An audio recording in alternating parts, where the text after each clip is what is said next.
કેશોદના આંબાવાડી વિસ્તારમાં આવેલા દીનદયાળ ઉપાધ્યાય ગાર્ડનમાં નવા રંગરૂપ સાથે ટૂંક સમયમાં ખુલ્લું મૂકવામાં આવશે। ઘણા સમયથી કેશોદના બગીચા સ્થિત બદતર હાલતમાં હતી અને નગરપાલિકાના પ્રમુખ તરીકે યુવા અને ઉત્સાહિત પ્રમુખ મેહુલભાઈ ગોંડલિયા શાસન પર આવતા બગીચાના વિકાસના દ્વાર ખુલશે તેવી શહેરીજનોમાં ઝંખના જાગી છે। જૂનાગઢ જિલ્લાના કોંગ્રેસ શહેરના આંબાવાડી વિસ્તારમાં નગરપાલિકાને દાનમાં મળેલ કિંમતી જમીનમાં શહેરીજનો માટે એકમાત્ર જાહેર ગાર્ડન છે, જેને જવાહર ગાર્ડનમાંથી પંડિત દીનદયાળ ઉપાધ્યાય ગાર્ડન નામકરણ કરાયેલ, પરંતુ ગાર્ડનમાં બાળકો રમી શકે અને લોકો બેસી શકે તેવી આધુનિક સગવડોનો અભાવ હતો। તે સગવડ વધારી પૂરી પાડવા શહેરીજનોની માંગ ઉઠવા પામી છે। કેશોદના આંબાવાડી વિસ્તારમાં આવેલા નગરપાલિકા સંચાલિત દીનદયાળ ઉપાધ્યાય ગાર્ડનનું સંપૂર્ણ રિનોવેશન કરવામાં આવ્યું છે। કેશોદની આન અને બાન અને શાન સમા આ બગીચો કેશોદના લોકો માટે એક નવું નજરાણું ભેટ મળવા માટે જઈ રહ્યું છે। ત્યારે કેશોદના યુવા અને ઉત્સાહિત નગરપાલિકાના પ્રમુખ મેહુલભાઈના જણાવ્યા મુજબ આ બગીચામાં આધુનિક સુવિધાઓ ધરાવવામાં આવી છે। બાળકો માટે અવનવી રાઇડ્સ, હિંચકા, લપસણી, રમતગમતના સાધનો, યુવાનો માટે તંદુરસ્તી સારી રહે અને કસરત કરી શકે તે માટે જીમનું બાંધકામ કરવામાં આવ્યું છે। બાળકો માટે સ્કેટિંગ રિંગ બનાવવામાં આવી છે। અહીં સવાર સાંજ નિયમિત વોકિંગ કરવામાં આવે છે। તેમના માટે સુંદર ટ્રેક બનાવવામાં આવ્યા છે। રંગબેરંગી લાઇટવાળો ફુવારો જે બગીચાનું આકર્ષણ છે તે પણ બનાવવામાં આવ્યું છે। ઉપરાંત બાળકોનું આકર્ષણ એવું તળાવ બનાવવામાં આવ્યું છે કે જે આર્ટિફિશિયલ મગરમચ્છ પક્ષીઓ રાખવામાં આવ્યા છે। ઉપરાંત જુદા જુદા પશુ પક્ષીઓના સ્ટેચ્યુ પણ મૂકવામાં આવ્યા છે। મોટી ઉંમરના વૃદ્ધ લોકો માટે બેસવાની લોન સુંદર મજાની તૈયાર કરવામાં આવી છે। વિડીયોમાં જોઈ શકો છો કે લાઇટિંગ દ્વારા રાત્રિનો નજારો પણ ખૂબ આકર્ષણનું કેન્દ્ર રહેશે।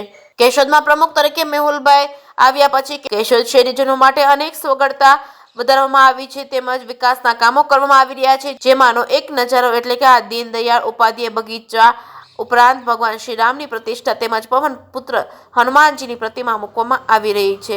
જે સિંહ ગુજરાતી સાથે રાજુ પંડ્યા, કેશોદ। હું ભરત પ્રજાપતિ। કેશોદ શહેરમાં આજરોજ આપણા શહેરની મધ્યમાં ખૂબ જ સરસ મજાનું ગાર્ડન તૈયાર થઈને હવે તૈયાર જ થઈ ગયું છે ઓલરેડી, અને ધીમે ધીમે લોકો આ ગાર્ડનની અંદર આવતા થયા છે। ગુજરાત સરકારનો હૃદયપૂર્વક આભાર માનીએ છીએ કે આવું સરસ મજાનું ગાર્ડન કેશોદ શહેરને એક નવા નજરાણા તરીકે અર્પિત કર્યું છે। ખૂબ જ સારી એવી વ્યવસ્થા અને ખૂબ જ સરસ મજાના ફૂલ અને બાગ બગીચાઓના જે કાંઈ છોડવાઓ છે અહીંયા તૈયાર કરવામાં આવ્યા છે, અને આપણું મન સવારના પોરમાં જ્યારે અહીંયા આવીએ ત્યારે પ્રફુલ્લિત થાય છે। કેશોદ શહેરની જનતા માટે આ સુંદર મજાનું એક નજરાણું છે, અને કેશોદ શહેરની જનતા જો આનો સરસ રીતે કેર કરશે તો ભવિષ્યમાં આ ગાર્ડન લોકો માટે ખૂબ જ ઉપયોગી થવાનું છે। આ ગાર્ડનની અંદર અદ્યતન સુવિધાઓ સરકાર દ્વારા આપવામાં આવી છે, જેમ કે અહીંયા સરસ મજાનું જીમ બનાવવામાં આવ્યું છે, અને ટૂંક સમયમાં જ્યારે આ જીમ ઓપન થશે ત્યારે અનેક યુવાનો અને બહેનો, યુવતીઓ બધા જ લોકો આ જીમનો લાભ લઈ શકશે। મારી એક્ઝેક્ટ પાછળ જ સરસ મજાનું એક ફુવારો તૈયાર કરવામાં આવ્યો છે, અને આ ફુવારો મને લાગે કેશોદ શહેરની અંદર ખૂબ જ લગભગ પ્રથમ વખત લોકોને જોવા મળશે। આજ સુધી આવી કોઈ વ્યવસ્થા કેશોદ શહેરમાં નહોતી, પરંતુ આ ફુવારો પણ જ્યારે શરૂ થશે એમનું કાચ ફિટ કરવાનું કામ અત્યારે ચાલી રહ્યું છે, અને ટૂંક સમયમાં ફુવારો પણ શરૂ થવાનો। આ શહેરના આ મધ્યની અંદર આવેલ ગાર્ડનમાં અનેક પ્રકારના પ્રાણીઓના સ્ટેચ્યુ મૂકવાના છે, જે જંગલી પ્રાણીઓ આપણે જંગલમાં જાય ત્યારે જોવા મળતા હોય, પરંતુ અહીંયા ગાર્ડનની અંદર પણ બાળકોને પ્રાણીઓ જોઈને એવો અહેસાસ થશે ખરેખર આ સાચા જંગલી પ્રાણીઓ છે।